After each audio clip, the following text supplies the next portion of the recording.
নমস্কাৰ। আজি আমাৰ ইলোৰা বিজ্ঞান মঞ্চই যি চাৰিআলি বালিকা উচ্চতৰ মাধ্যমিক বিদ্যালয় অনুষ্ঠান অনুষ্ঠিত কৰিছে তাৰ বিষয়ে অকণমান আমাক জনাওকচোন। আজি আমাৰ বিশ্বনাথ চাৰিআলি বালিকা উচ্চ মাধ্যমিক বিদ্যালয় আমি বিশ্বনাথ জিলা ভিত্তিক ইলোৰা বিজ্ঞান মঞ্চৰ জৰিয়তে স্কুলীয়া ছাত্ৰৰ মাজত বিজ্ঞানৰ আৰ্হি পোষ্টাৰ আৰু মডেল প্ৰতিযোগিতা অনুষ্ঠিত এটা আঁচনি লোৱা হৈছিলে।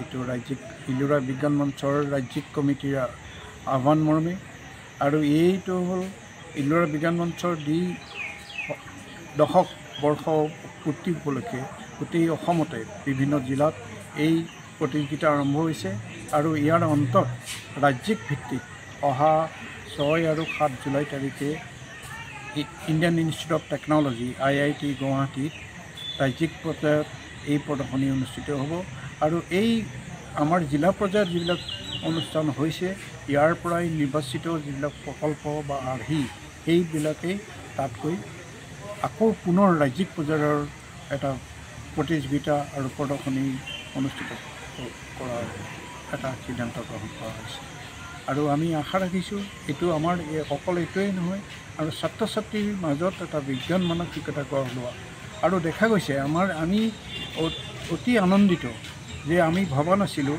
যে স্কুলীয়া ছাত্ৰ ছাত্ৰীয়ে ইমান উন্নত পৰ্যায়ৰ যি প্ৰকল্প বা আৰ্হি ইয়াত প্ৰদৰ্শন কৰিছে অতি উন্নত মানদণ্ডৰ।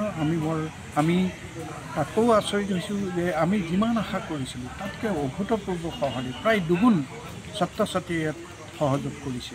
এইটো আমাৰ কাৰণে বৰ প্ৰেৰণাদায়ক আৰু সকলো সমগ্ৰ জাতিৰ কাৰণেই যে ছাত্ৰ ছাত্ৰীৰ যে এই যে মানসিকতা এই মানসিকতা বিজ্ঞান মানসিকতা আৰু এই যে নতুন কাৰুকাৰ্যৰ প্ৰতি তেওঁলোকৰ বিজ্ঞানৰ যিবিলাক অগ্ৰগতি এইবিলাকৰ ওপৰত তেওঁলোকে যে ৱাকিবহাল তেওঁলোকে সেইবিলাকৰ ওপৰতে প্ৰকল্প কৰিছে পৰিৱেশ প্ৰদূষণৰ ওপৰত বা অন্যান্য ইলেক্ট্ৰনিক গেজেট বা অন্যান্য বিভিন্ন ধৰণৰ তেওঁলোকে ইয়াত আৰ্হি প্ৰস্তুত কৰি লৈ আনিছে।